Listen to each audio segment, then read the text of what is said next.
Along the Nile River in northern Uganda lies the country's latest power generating installation. Construction of the Karuma hydropower station started in 2013 and obtained its project completion certificate this year. It's also the biggest. Oh, okay. There was no audio. That's great. That's great because I messed up the intro. Hello, welcome to the 12th episode of Exploring the Motherland African News with Garth. I am your host, Garth. Exploring the Motherland's purpose is a show that promotes the mission of Quest Unite Africa, that is economic development and critical infrastructure. We do this through our four main initiatives: business, medical, cultural engagement, and technological innovation.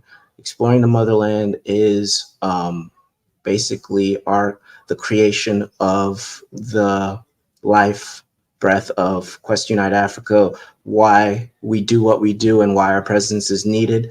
And weekly, we take news developments that are relevant to our mission and we continue to expound on it, why it's important, and what we could do to help create a strategic relationship and partnership that is beneficial both for the African diaspora and the continent of Africa. All right. And you can donate at Quest Unite Africa. Here's the link. If you are led to donate, please and please and thank you. And also please like, share, and comment and subscribe. Okay, the first story of today. Give me 1 second. Oh, the belt and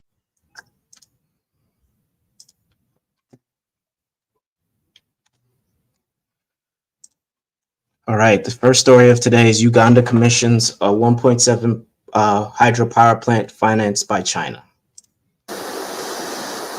Along the Nile River in northern Uganda lies the country's latest power generating installation.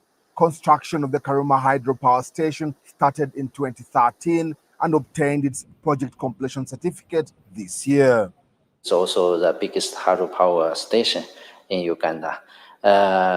When we came in 2013, and it's generally, we all understand that Uganda is a developing country, and especially in the hydropower area. So after its completion, it will add almost 40% of the power capability. The power plant cost an estimated $1.7 billion. 85% of that was financed by the Export-Import Bank of China, 15% by the Ugandan government. China's financing focuses on how to better the technical mechanism to ensure the project's own sustainability and their intended socio-economic benefits for upgrading local industries and improving people's livelihoods. The financial boost has got the station up and running. And this is where the power is generated, 600 megawatts that can be added to the national grid. That is expected to considerably rise Uganda's generation capacity. Uganda has an installed hydropower capacity of 1,510 megawatts. The government says that the potential increase to 2,000 megawatts will be critical in meeting the country's increasing demand for electricity. People are yearning. They have maize mills, coffee factories. Power is either not there or it's not enough. And they are using diesel generators, and yet we want clean energy. The Karuma hydropower station is one of the models of cooperation between China and Uganda in the energy sector. And with the Uganda government planning to scale up access and distribution of power to neighboring countries, progressive collaboration has shown promise for more energy infrastructure. Leon Sanyange, CGTN, Karuma, Northern Uganda. All right. So basically, this is Uganda and China creating a partnership to expand Uganda's critical infrastructure with the access of clean, accessible energy. Because in Uganda, they have, and most parts of Africa, they have poor access to infrastructure as it pertains to electricity. So the Ugandan government took it upon themselves to start this project back in 2013. Would you believe it took 11 years to finally finish this project? And China, a Chinese bank loaned them 1.4 billion dollars, accounting for about 80%, 85% of the project, and then the Ugandan government covered the rest. And then the Chinese government gave them equity in the hydropower plant, which is crazy because they are using their resources in their country to create this hydropower plant. So essentially, China is just, using them as a way to expand their influence and for them to procure different types of investments and things that are going on in Africa. They know that sustainability is one of the most important things. People fighting for renewable energy and access to different minerals and things of that nature. The whole thing between China and United States, you'll see there's a jousting for minerals and access to minerals and access to different type of resources that are becoming scarce in the West and in the East as well. So there is like a political strategic jousting of Africa suiting different nations like China and United States. And yes, Brother Sean, 80% of, they loaned 80% to them. So, this is something they probably won't be able to pay back because they haven't trained the people to adequately repair the infrastructure or maintain it by themselves. But this next video will talk more about the initiative and the agreement.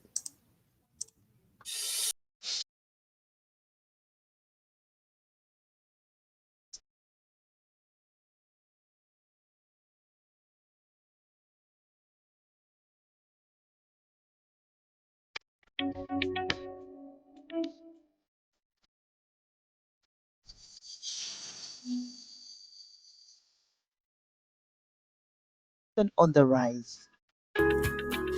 The Nile in Chile. But behind the concrete walls and turbines lies a story of ambition, challenge, and transformation.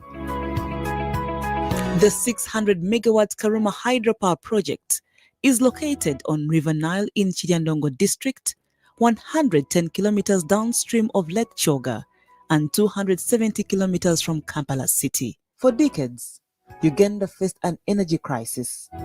Frequent power outages plagued the nation, stunting economic growth and definitely slowing growth of the national GDP. The need for a reliable power source became a national priority. Karuma, we have developed it with a partnership of the China Exim Bank through a concessional loan at about 1.2 billion US dollars and some equity from the government. In the clean energies, Chinese companies has built several landmark projects, including Ishimba hydropower plant, as well as Kaluma hydropower plant. Take Kaluma hydropower plant as an example. This project was financed by Chinese financial institutions and built by Chinese companies. It was handed over not long ago to the Uganda side. And it has increased the built-in capacity of electricity for Uganda by 50%. The Kalama project is a road and bed cooperation between two governments. It was started 2013, December.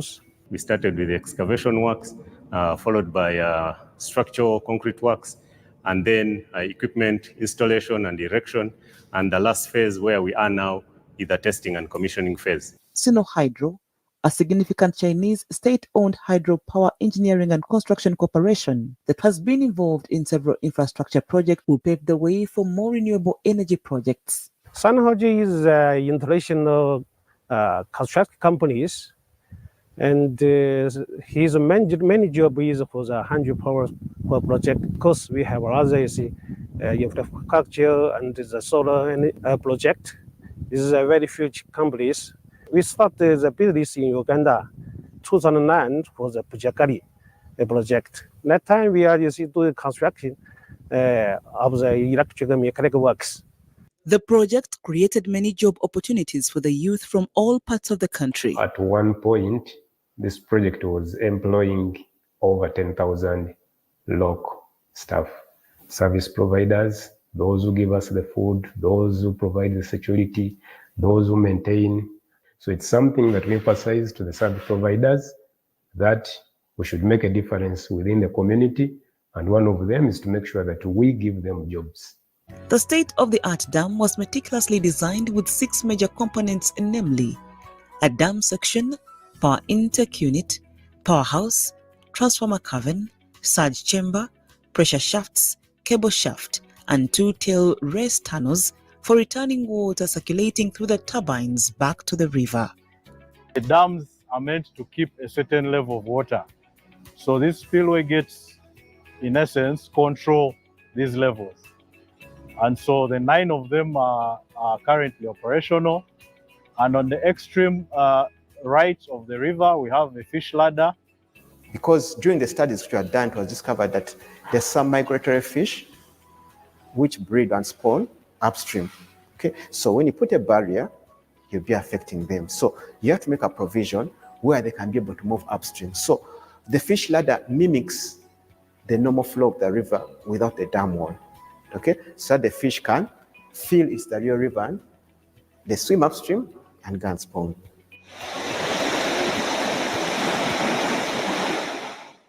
The project does not affect the flow of the Nile. The water used to run the turbines is later released into the underground water channel that connects back to River Nile 9 kilometers away. As per this design, some of the water is diverted to pass underground, and 9 kilometers downstream, it goes back to the river. To access the underground powerhouse, you drive through a 2.5 kilometers arc tunnel. It was built by blasting the Karuma mountain rock. The 12-meter wide and 9-meter tall tunnel is wide and high enough to support mobility of machinery in and out of the powerhouse. So right now we are 100 meters underground from the surface, and this is where the powerhouse is situated. So because the configuration is an underground power plant, the powerhouse itself is underground. This was in a bid to increase the head so that we could get a higher installed capacity from the same location, using the same storage or volume of water, but with an increased head, because it was initially conceptualized as a 200 megawatt plant. When water is released from the reservoir to the intake, it falls through a penstock to the turbine. Each of the 6 installed turbine units. All right, I'm not going to bog you down with, they're just basically explaining how the hydropower plant works. So hydropower plants use dams or diversions to alter the flow of a river or other body of water. The kinetic energy of the water is converted electricity by its turbines and generators. So, and this is the main point, because Brother Sean is right. You don't let another country build up your infrastructure, especially at that split, 85 to 15% is a very, that's like just a debt. They just basically put themselves into debt. I mean, it's great that Ugandans now have electricity and access to it and cheaper energy, but not at the cost the government has paid, because now, how are they going to be able to pay that loan back? Do they have the training to utilize the energy to create different markets that they've never had before? Will there ever be a time when China's will allow them to have autonomy of the hydropower plant? All these factors are never, considered because you're in desperation and you need something now. So, they know that and they will use that against, Africans and continental Africans because they know that they need this basic necessity that the rest of the world has had, and they have been, purposely blocked out of by, colonialism and imperialism, all that good stuff that, they weren't able to have the knowledge to build their own infrastructure or to know what even infrastructure is and energy and things of that nature. So, here at Quest Unite Africa, we would advise them to seek consultation from energy consultants because an energy consultant could help them in all energy related management. Also, the biggest thing that they, another consultant that may have their interest in mind is that they will allow to forecast the feasibility of the hydropower plant and what would their output be and how would they be able to evaluate the existing power plants and to go from there and to utilize it to their capacity, because what has happened is that now China has come in and built up something huge, and a good a good power plant, and but are they ready for that? Do they have the education to maintain that? Are the people of Uganda, do they feel empowered with this power plant? They have jobs, but do these jobs lead to different, do these jobs lead to, roles in leadership and eventually roles in owning the assets and being able to utilize their own resources and being able to use this power plant? So those are all things that need to be taken into factor.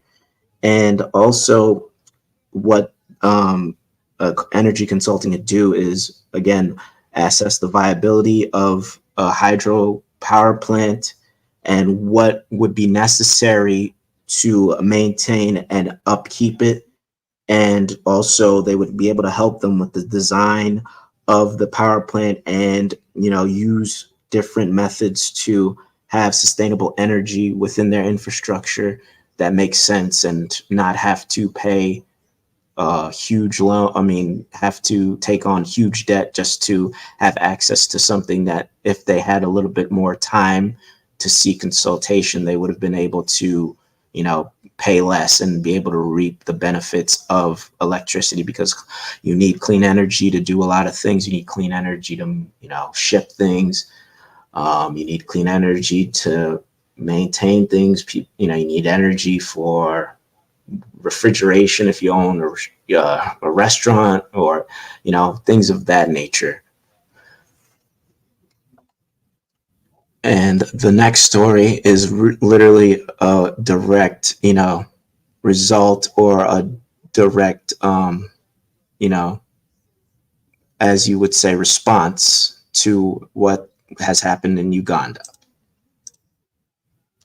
Biden to travel to Angola in October, and first visit by a U.S. president to Africa in nearly a decade. Basically, President Biden will be going to Angola to talk about the Libido Corridor. The Libido Corridor is the United States' huge investment in rail infrastructure. This rail project would allow them to connect Angola all the way from Angola to Tanzania, so from coast to coast, sea to sea. And, this is a huge, huge, huge important pipeline infrastructure because all the strategic minerals are within that Central Africa geography, the DRC, Angola, Zambia, Tanzania. And I just was given a short overview. Let the videos give greater detail. The White House announced Tuesday that U.S. President Joe Biden will visit Angola from October 13 to 15 and meet his counterpart, Joao Lourenço. The White House press secretary said the leaders' discussions will notably touch on increasing bilateral ties, boosting economic partnerships, and celebrating a signature rail project of the G7 Partnership for Global Infrastructure and Investment, PGI. Joe Biden will be the first U.S. president on a state visit to an African country since 2015. The now outgoing president had promised during a summit of African leaders he hosted in late 2022 to visit Africa the following year. His visit was to be the capstone of an administration effort to shore up ties with the continent, partly to counter growing influence there from China, which the U.S. perceives as a rival. However, 2023 passed without a visit from Biden. Several top U.S. officials, including Vice President Kamala Harris, visited African nations, though, on behalf of the president. All right. So basically, we most of us here know what's going on. America is trying to, give its last pleas to get access to Africa and its minerals. This partnership is a business initiative to help build up the critical infrastructure for Angola and those neighboring African countries. They claim that it will help them with the exports of minerals, and those exports of minerals are crucial to EV batteries and other green technologies.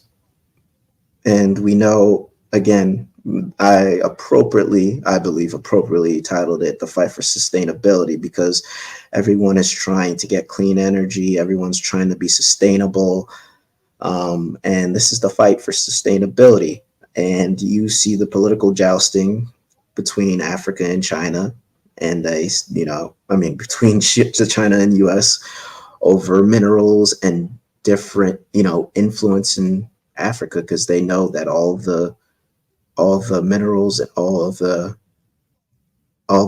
resources are in Africa, and all of that stuff is industry that is needed to build up your infrastructure and to develop economically. So I believe that this initiative will not work.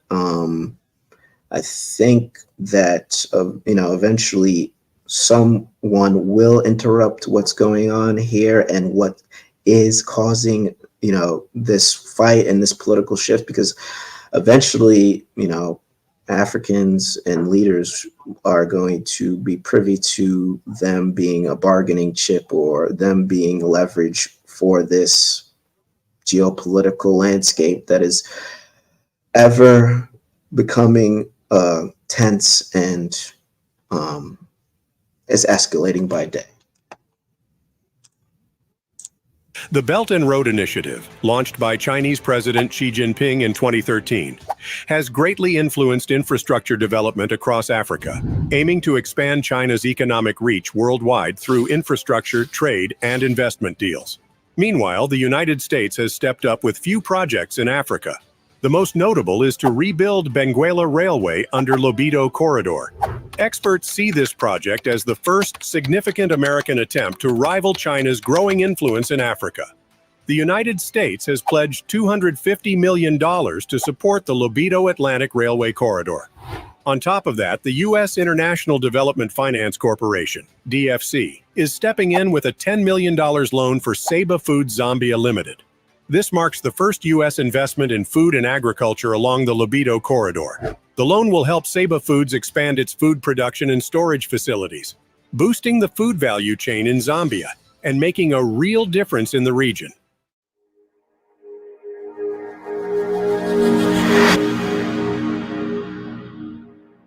The Lobito corridor was brought to life by a visionary British businessman, Sir Robert Williams. He dreamed of connecting the rich mining and property assets in Zambia and the Democratic Republic of Congo to the Atlantic Ocean, making it easier to export these valuable resources to Europe and the United States. This ambitious corridor stretches about 1,300 kilometers from Lobito, Angola, to Kolwezi in the DRC. This crucial link to the sea was made possible by the Benguela Railway, a project that Sir Williams passionately championed and developed between 1902 and 1929. This railway line was severely damaged during Angola's civil war, leaving the country with a huge rebuilding task once the conflict ended. In 2006, Angola struck a $2 billion deal with a group of Chinese companies to help reconstruct the railway, a crucial part of its infrastructure. However, the project didn't go as smoothly as hoped. Poor construction and maintenance led to numerous problems.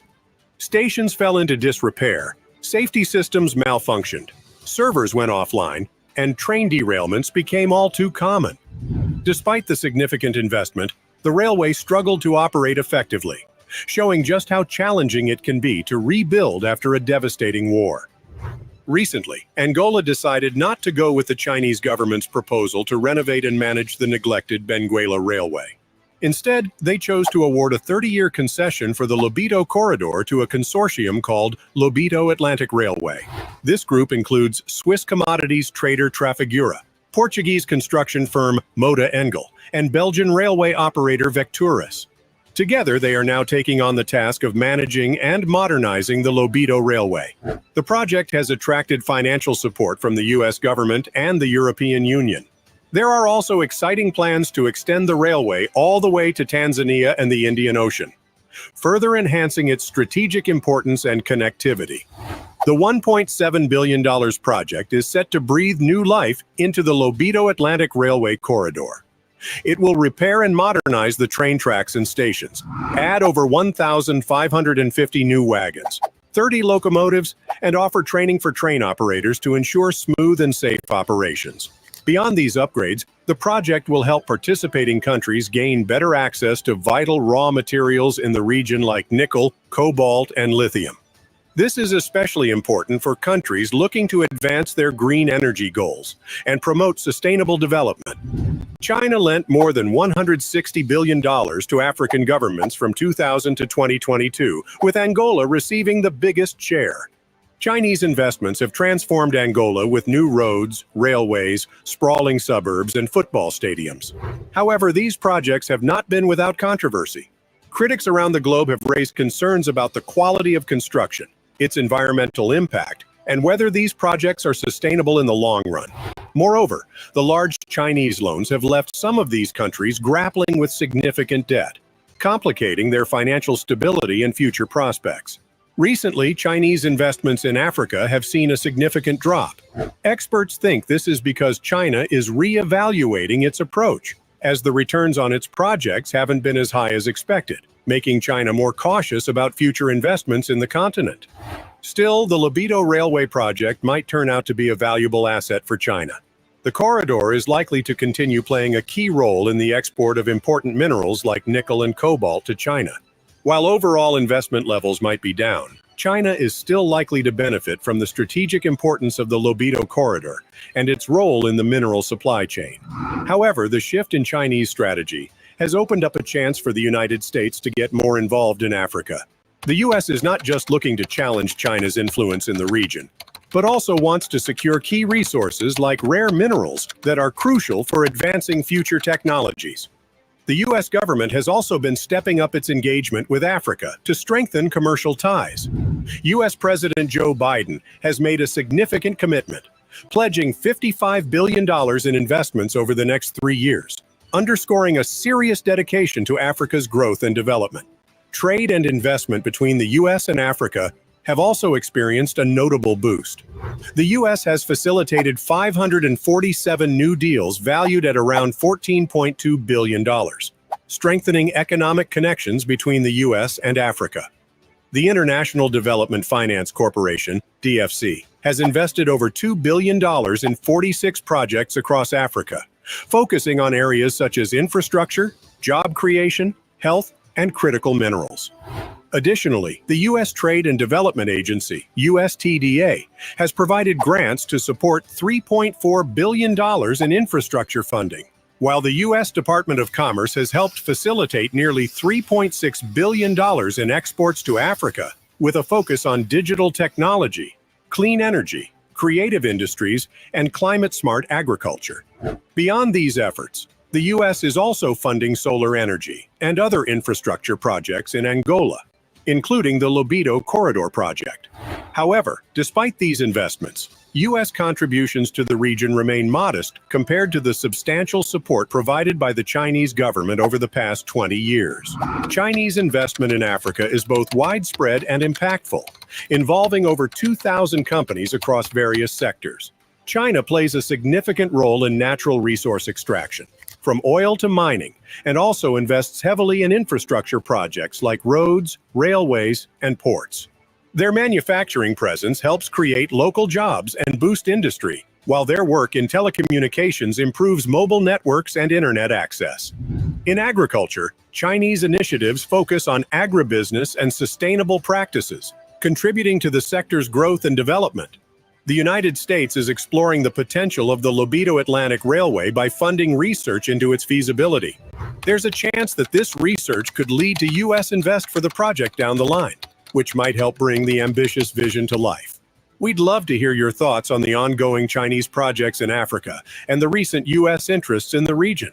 Don't forget to share this video with your friends and loved ones, and subscribe to our channel for more insightful content.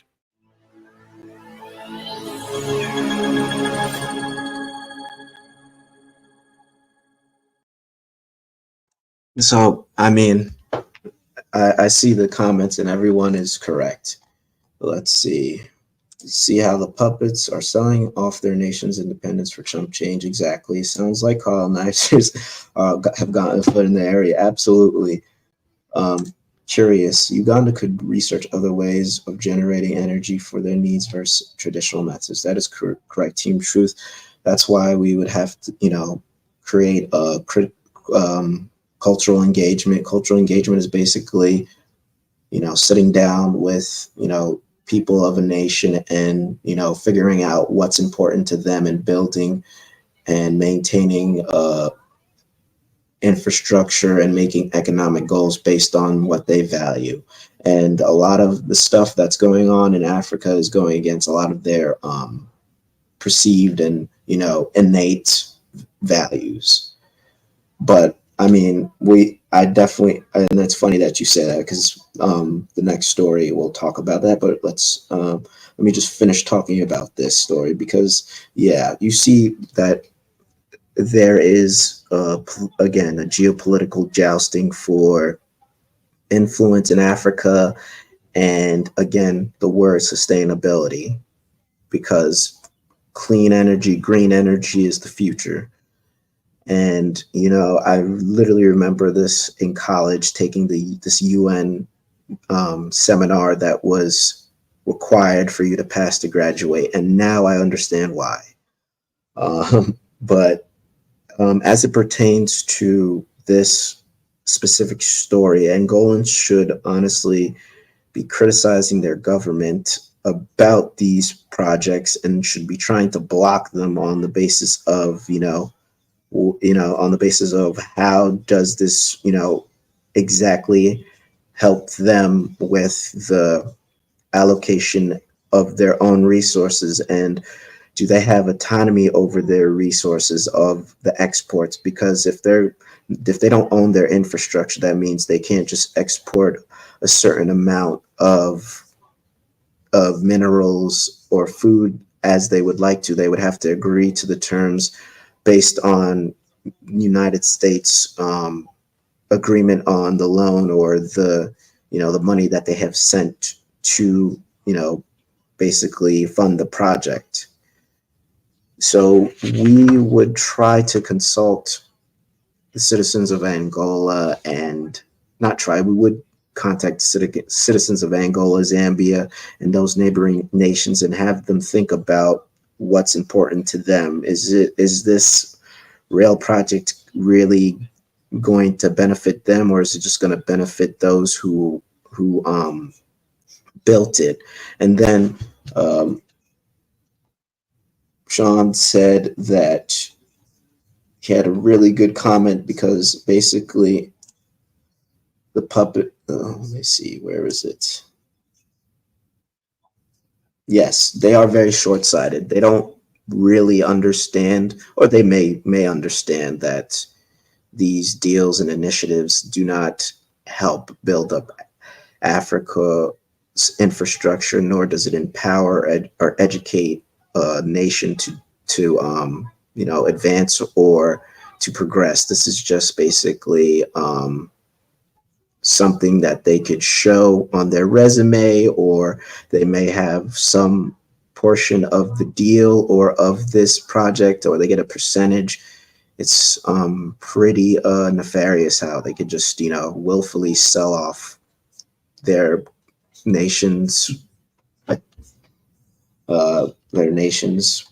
procurement of their resources and things of that nature. It's unfortunate, but as Avon Dillon said, they do definitely need our skills, tradesmanship, and strength in professional building equipped by the African diaspora. And again, we would try to help them get, culturally engage with them to, criticize the government or think of what they want in their infrastructure, and to go from there and to seek that, or to seek consultation outside of the the usual West or East or China or all these other European nations, because they have to understand,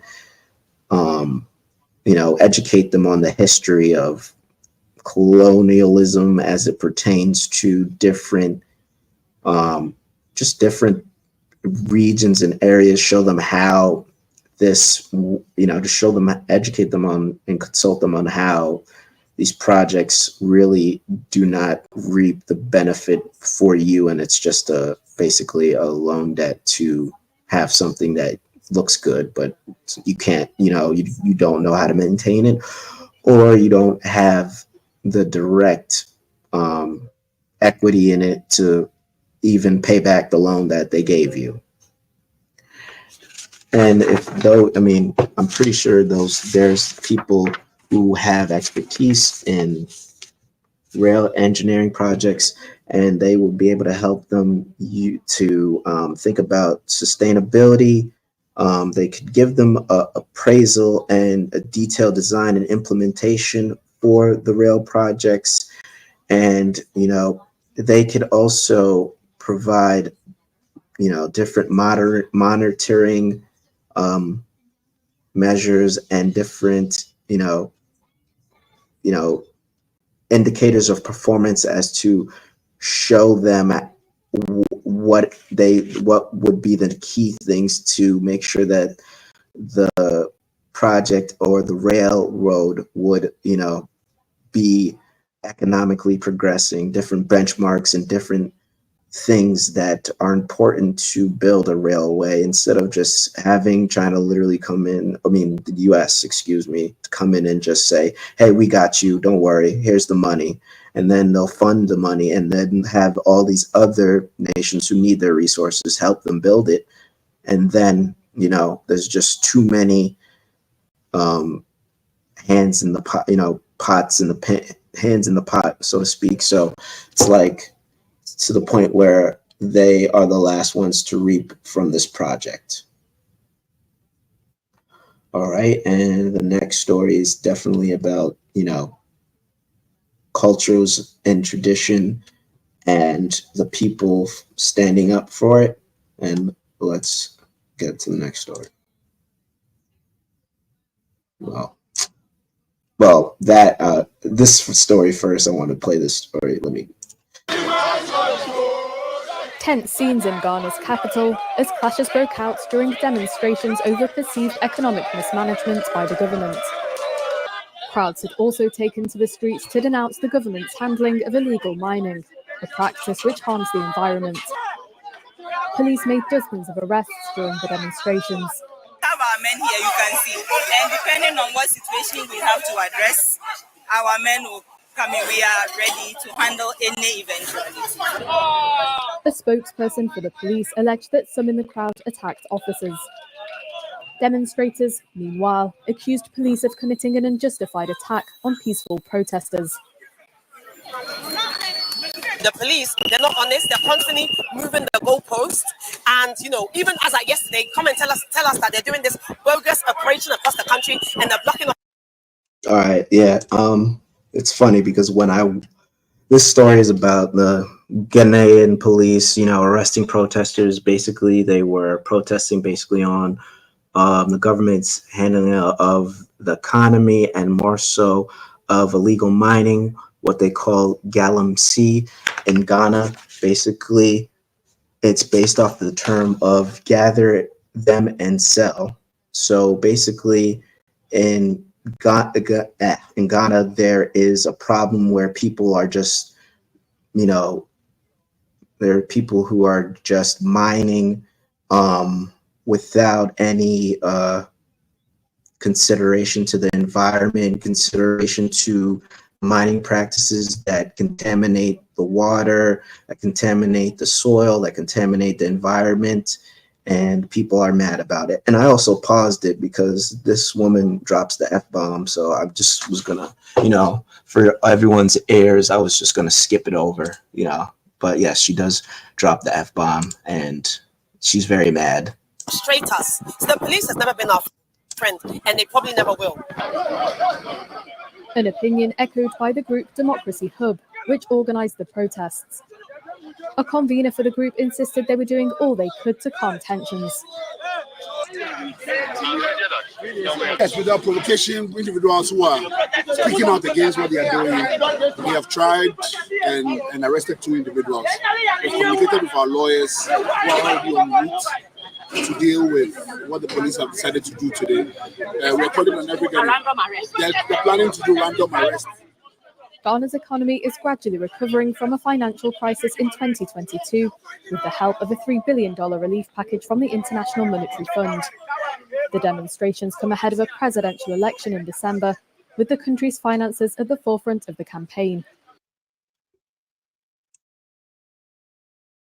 All right, and the leader of this protest, he'll speak more on why it's important for them to fight and to culturally engage, to come together to stop illegal mining and what it's doing to the environment and what it's going to do to the economy as a whole, and how important it is and pivotal to the future of younger Africans and the governmental election that's coming up. But I won't I'll spare you the political political commentary and jargon.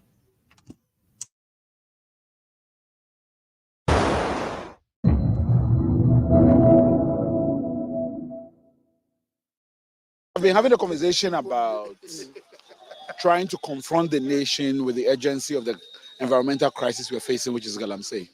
That is it's a conversation that, as we know, within the past few weeks, several organized labor, several professional bodies have spoken up against and are demanding action on. We're in a critical election year. Our focus is to ensure that young people are represented in the conversation which concerns their future, that they become agents of a policy conversation that shifts the attention of electorates to the real issues that we are facing. Our intention is the only way in which we can do that is to mobilize young people to feel a sense of ownership in this democracy. This is what this is about. Yes, irresponsible mining. Let's be clear that this dichotomy that people want to create between illegal and it is irresponsible mining. There's so many people who have gotten for themselves small scale licenses for which reason they've given themselves a veneer of legality. We must move beyond that veneer and see the kind of practices people are engaged in. In fact, the Auditor General's report tells us that the EPA itself does not have what it takes to be able to protect our environment. That is serious. So why are we continuing to give licenses to people when we can't protect the environment at the same time? In the same breath, the Minerals Commission tells us that they were unaware of the Forestry Development Master Plan, which in fact says that from 2016, we should not grant any mining licenses in the forest reserves, and that we want to eradicate the practice of mining in forests in 2035. They say they are not aware of it. So there's a disconnect between the way in which we are raping the environment for what we claim in this search for gold. How many more documentaries does Joy News have to do to draw attention to this? There's a point where when the attention is brought to the issue, the young people mobilize to demand significant action. This is what we are doing, drawing the attention of critical mass of Ghanaians to it. And it's a big question. What are we hoping to change? We are hoping that there's urgent action from those who we have elected to do so. Now, if we have spoken up, those who own our democracy, stand up to demand this action And we have grown a sense of pessimism about the capacity of those who have put it in place to lead that process not to do that. But what does it tell we as Ghanaians? So it is a bigger message for us to contemplate on about that when we speak up and demand this action, when our professional bodies are speaking, and we feel that it's not changing, what does it say about our democracy? So that's for us, that's a question that we ought to answer. And what does it mean that we ought to do more? What should we do differently? That I think is a conversation we want to have. It's so strange that we live in a republic, how many years now that we claim to have moved from the years of the military era, that the entirety of policing, that the physiognomy of how your police institutions are set up are still caught up in this regime protection mentality. What are we talking? When are we going to have a credible police force that is democratic and understands the value of citizen dissent? We have elected for ourselves people who have used the security forces rather than advance the ends of our democracy, rather to protect themselves and make these people stooges. Citizens want to speak. Face the country have consistently organized demonstrations here in this country. Consistently, they have obtained injunctions against us. The language has always been that we want to create violence, but none of our demonstrations have we engaged in any of that. So at which point that we continue to believe them, and even in terms of how we report what the police say, at some point we should tear it up and use them as toilet paper, because it is ludicrous, some of the things that are saying. And if we are strong in the protection of our constitution and democratic rights, sometimes we would even black out the police and will not cover them again, because they are no longer a credible voice in how we move our democracy forward.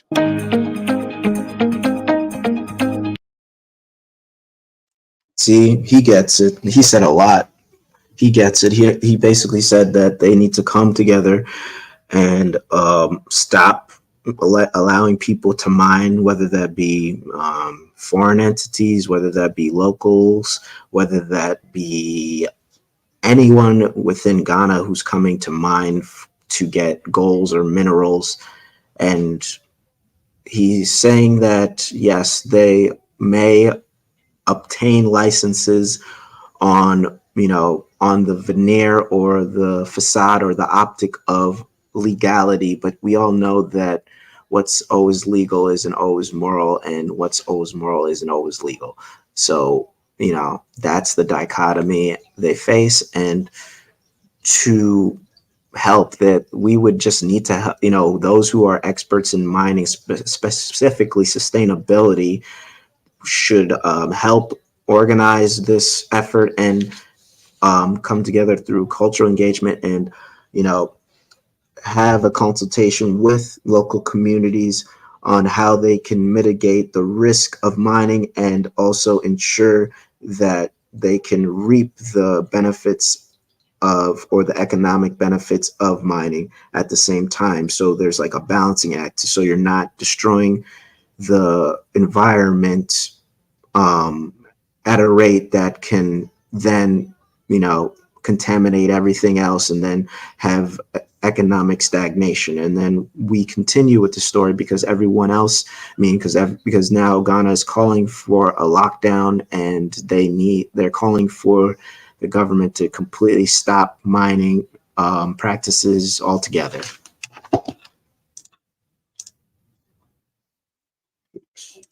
Nope, that's not what I wanted to do.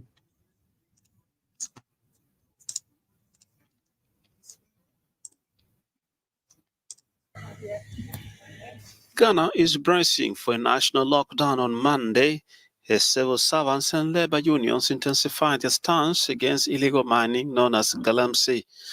The widespread environmental degradation has triggered urgent demands for a state of emergency in all mining areas and revocation of mining licenses following alarming report from the Ghana Water Company Limited about water shortages due to the pollution of key water bodies.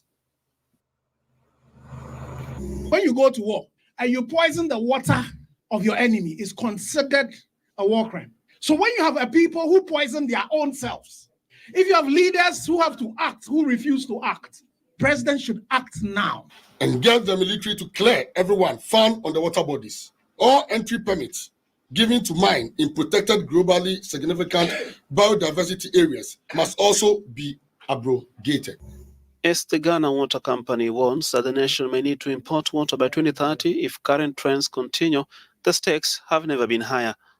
Organized labor would urgently embark on a series of demonstrations and a nationwide strike if government fails to address the concerns raised by end of September 2024. Health risk posed by contaminated water, including exposure to hazardous chemicals like lead, are adding to the urgency, with the experts warning of severe long-term consequences for Ghana's population. Then we need to choose one. If you choose Galamsey, you're choosing death. And therefore, our water bodies and all resources must be protected. Whether the Ghanaian government will be able to avert the impending shutdown remains to be seen.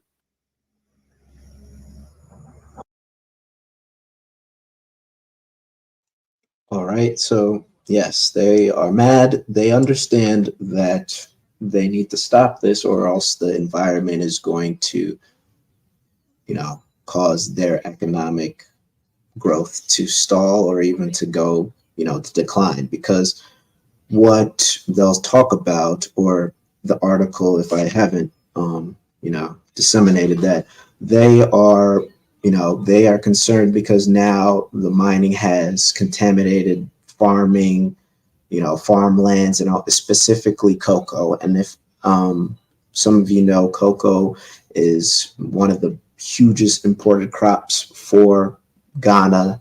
And if the mining, if you just weigh mining that, mining something that may or may not, reap you gold, or you will get gold, but instead of just, farming where it's pretty much a true and tried practice that they have used to sustain themselves for centuries. That's what the thing is here, the cultural engagement and illegal, what's important to them is to stop illegal mining practices, because it's destroying the environment and it's poisoning them. And, there's no economic gain by allowing it to, and just anybody and everybody to just continue mining in Ghana.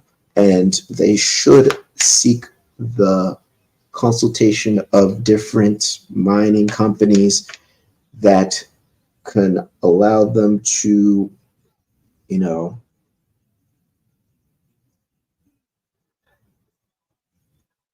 plan for sustainability. And, more importantly, they talk about, in sustainability, specifically corporate sustainability, there's three things that are important: people, profits, and planet. People would be the social element. Socially, they are concerned with sustainability, and basically they speak of this concept in corporate sustainability as a social license or a social contract. Because if you're mining and if you are allowing others to mine, it is their duty and the citizens' right to know what they're doing and, what is sustainable, and making sure that they're having, transparency. There's reporting of what is happening, the goals of the mine, and how they can be tracked to make sure that, mining is worth it and profitable and feasible, and not at the expense of your own environment. And we are on to the last video. It will talk about more about Galamsey. Yes, Galamsey is a Ghanaian term for illegal small-scale gold mining. It is derived from phrase gather selim. I did not know this term. Me either. I learned it. That's a great thing. You just can learn every day. This is News Tonight here on GH1 TV on Insight this evening. Now, in a nation renowned for its rich heritage and resilient spirit, we are witnessing a betrayal not just of our land, but of our very character. Galamsey has become the mirror that reflects our moral decay, a tale where citizens driven by desperation and leaders blinded in indifference and greed conspire in an unspoken pact to ravage the earth that sustains us all.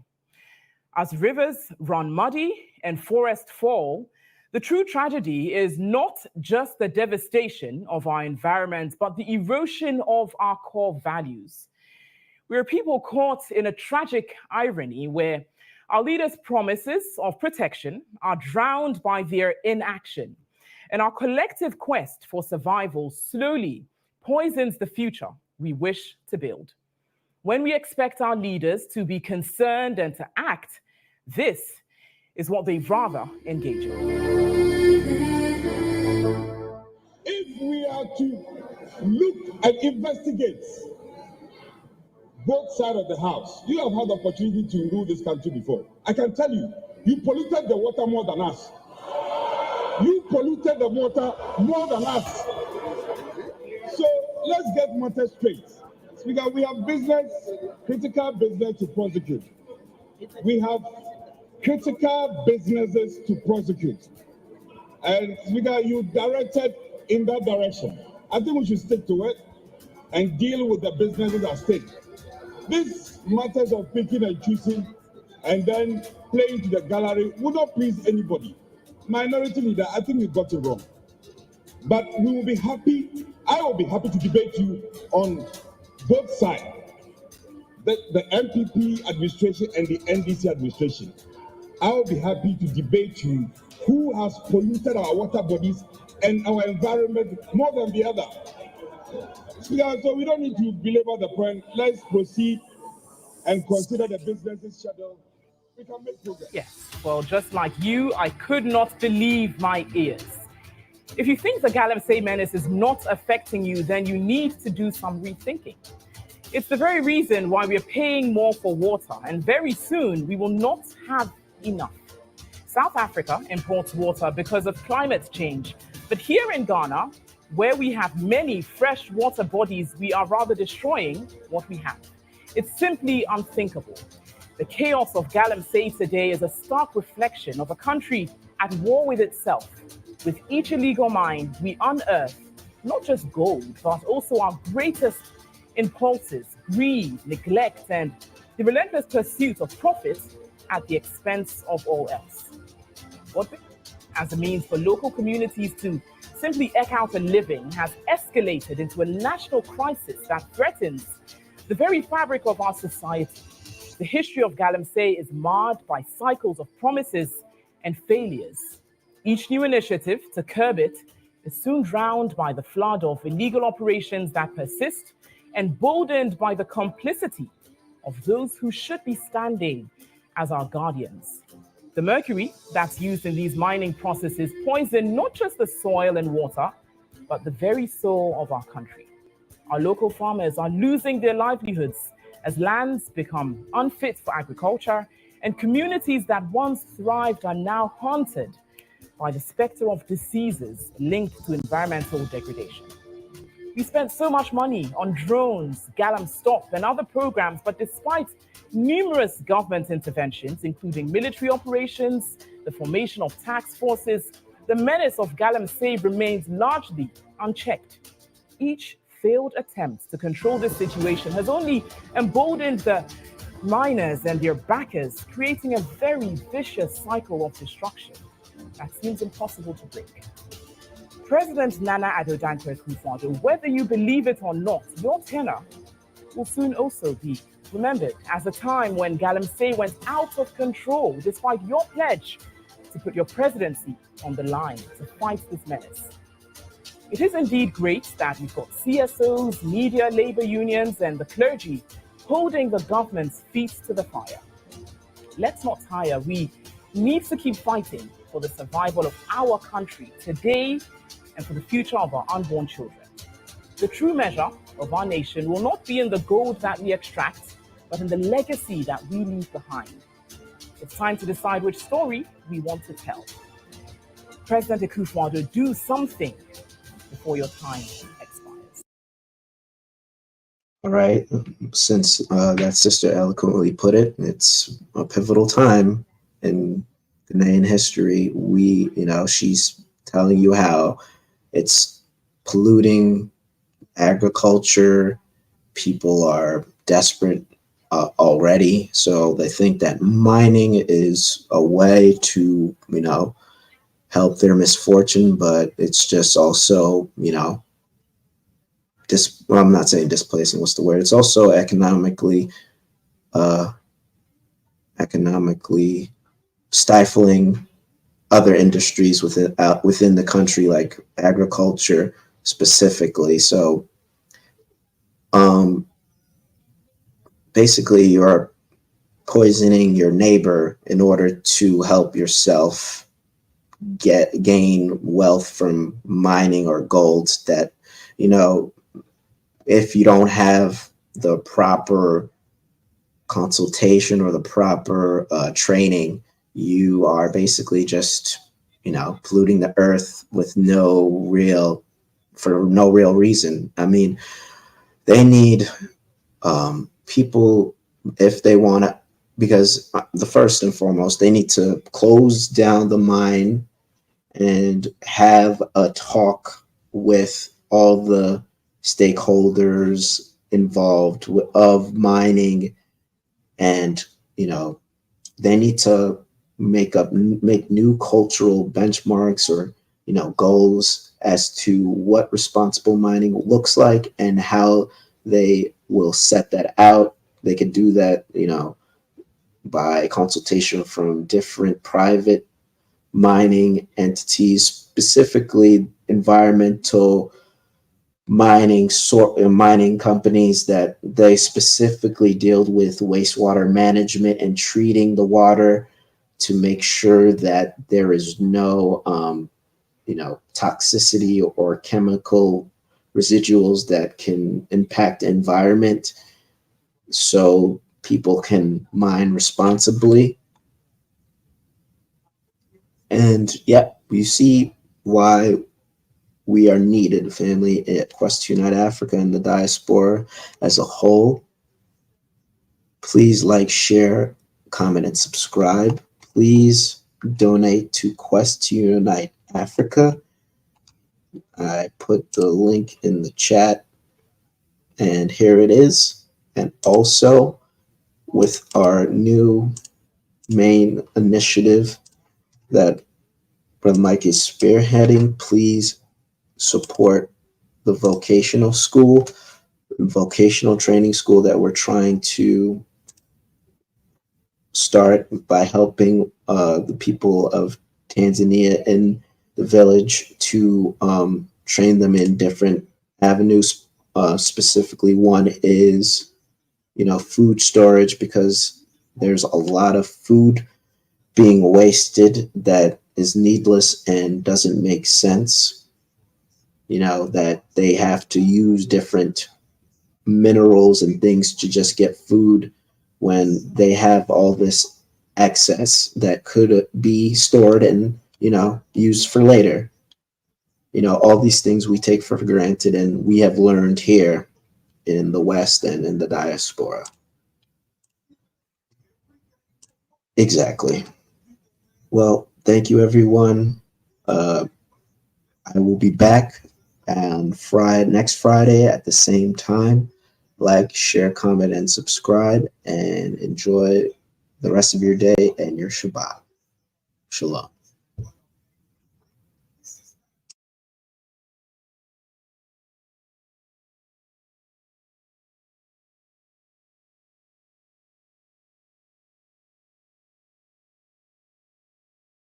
Also, all the links to these news stories and the clips are in the description. Thank you again.